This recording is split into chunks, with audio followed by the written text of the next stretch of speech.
Okay, we move straight into our second speaker, Mislav. The floor is yours. Thank you. I'm not actually going to talk about commons all that much. I'm more interested about education in the age of austerity. We've seen that what started as the US subprime crisis has, through a series of market failures and government interventions, revealed itself as the Eurozone debt crisis.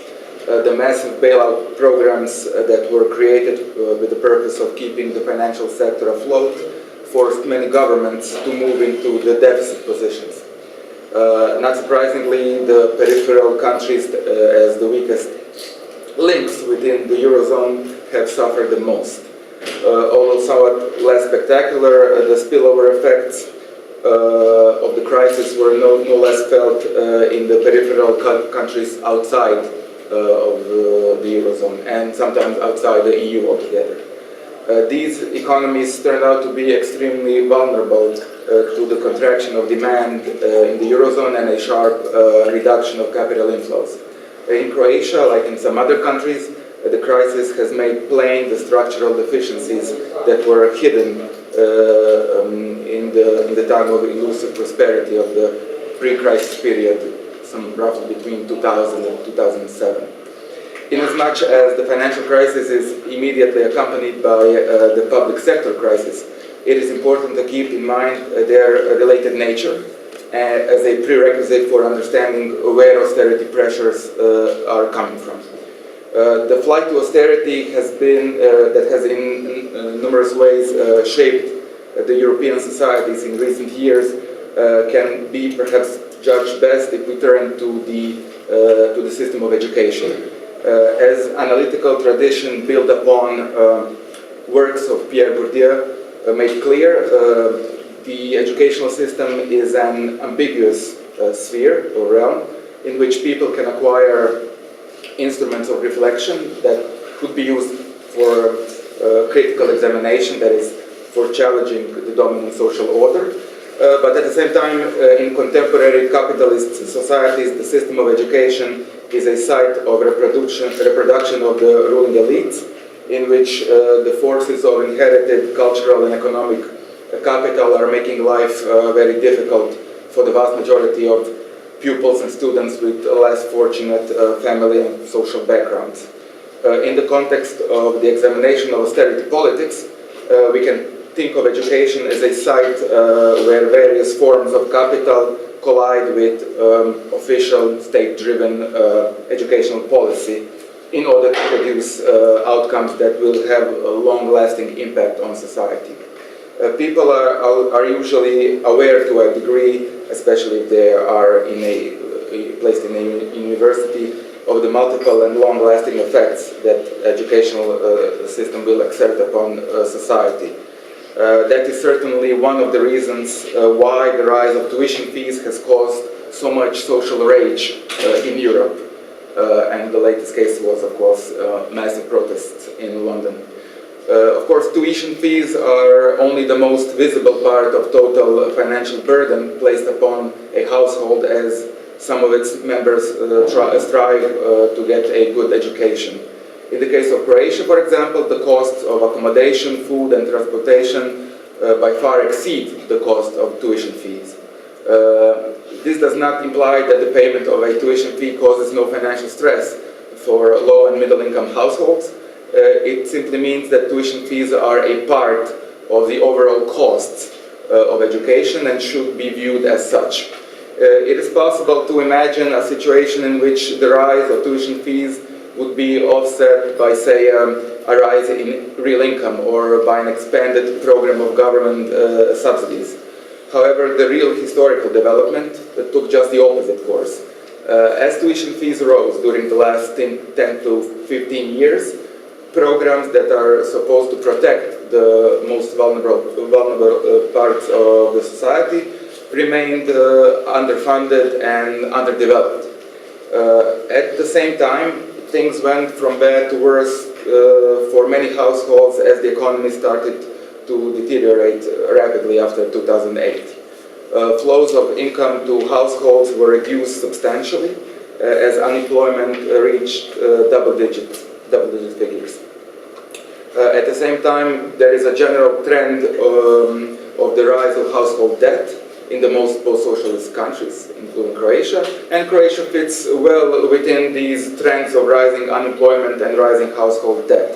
Furthermore, the dominant position held by subsidiaries of foreign banks and high degree of euroization force households to take most of the risk of currency mismatch. We have this example as we speak.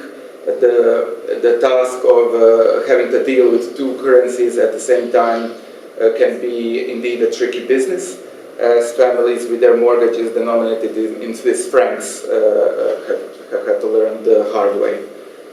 Although we do not have an empirical research still that we can rely upon, it seems quite reasonable to assume that financial obstacles to education that were present before the economic crisis will be present after the crisis in even more devastating way, especially for the most vulnerable parts of the society, so those households that have least amount of income and greatest debt. Having said that, I do not mean to imply that economic capital is all that matters. On the contrary, other variables such as education of parents and so on do play an important role, not only in terms of access to education, but also in terms of adaptation of students to the rules of the academic field. It is important to notice that the state was reluctant to act in ways that would make educational system more equitable and decent, even before the economic crisis began. In Croatia, the Ministry of Science, Education and Sports did next to nothing as administrations of some faculties arbitrarily extracted fees and other forms of payments from students' pockets. While I cannot go into the detailed analysis of how universities and faculties went about their business, it seems that a lot of academics and government officials started to see and to talk about education as a form of private or personal investment. If education is a private investment in the future earnings of a particular group or individual or a family, then it is all the more natural for that particular individual to carry most of the cost of his or her future well-being. The other narrative that is frequently present, especially in discussions about higher education, concerns itself with the issue of social efficiency of the university. The question, in other words, is how well does university respond to the needs of the economy, or how efficient it is in producing the required labor force. It is quite clear that these accounts of how the system of education works cannot address the more complex set of questions posed by Bourdieuian analysis. However, even if we restrict our view and bring our focus exclusively to the economic function of education, that is, to the benefits that the national economy can obtain from, say, good university, it is extremely difficult to find a way in which the system of education can form a lasting alliance with capitalist markets. One of the reasons for this difficulty is the volatile nature of the capitalist markets. The most telling example in recent history is the case of Ireland. For years, the so-called Irish model was celebrated by political and business elites in post-socialist countries. Ireland appeared as a perfect example of the way a small and open economy can make it in the capitalist game. It made a series of transformations of educational system in order to satisfy the needs of transnational corporations that were moving their operations to Irish soil. The current crisis has shown that even the most relentless adjustment to the needs of international capital is by no means a guarantee for the economic prosperity or the well-being of population.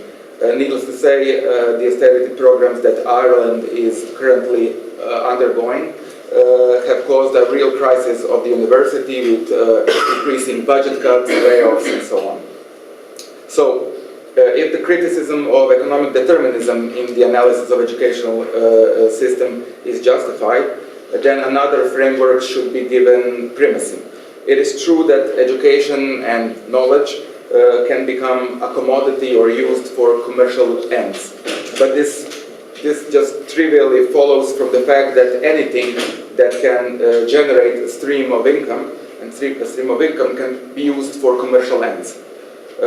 In distinguishing between private and public goods, it is usually said that public goods have two distinctive features, and we heard something about this a couple of days ago. It is said that they are non-rival and non-excludable. First means that the consumption of the good by one individual does not reduce availability of good for the consumption by others, while the later means that no one can be effectively excluded from using of that particular good. If we accept this Samuelsonian, named after Paul Samuelson, the great doyen of neoclassical economics, so if we accept this Samuelsonian framework at face value, we would have a difficult task in deciding whether education is indeed a public good. Unlike knowledge, the consumption of education is limited by material resources necessary for implementation of educational program. Furthermore, it is quite clear that people can be excluded from uses of educational programs by various means, of course. So education doesn't seem to be a public good in a Samuelsonian sense. Still, what is and what isn't a public good crucially depends on the prevalent institutional and political arrangements. So instead of starting from a given classification, such as the one I mentioned now, we should rather focus on the underlying issues. The effects of the austerity politics have put forward an old issue of educational system as a vehicle for reproduction of class distinctions in the most pressing manner, I think. At the same time, deterioration of the fiscal power of the state forces us to inquire to what extent can the use of scarce resources be informed by democratic pressures from below. It is true that austerity politics are strongly supported by the political and business elites, as well as by a fraction of academic workers. From their point of view, education should be all about economic success, and the problem of reproduction of social elite through the educational system does not even appear as a legitimate question. However, the economic history of post-socialist transition shows very little evidence of economic success. On the other hand, problems of the reproduction of inequality through the system of education have received much attention from scholars and more recently even from the general public. The student protests in 2009 and the subsequent formation of the new higher education union, Academic Solidarity, have played a pivotal role in some sort of political revitalization of university life. Likewise, they have shown that it is possible to struggle against dysfunctional reform programs put forward by the incompetent or malevolent political forces. If there is a theoretically sound, politically useful notion of the commons to be found, it will be found in the movements and organizations that are trying to shape the political landscape from below based on the values of democratic participation and solidarity.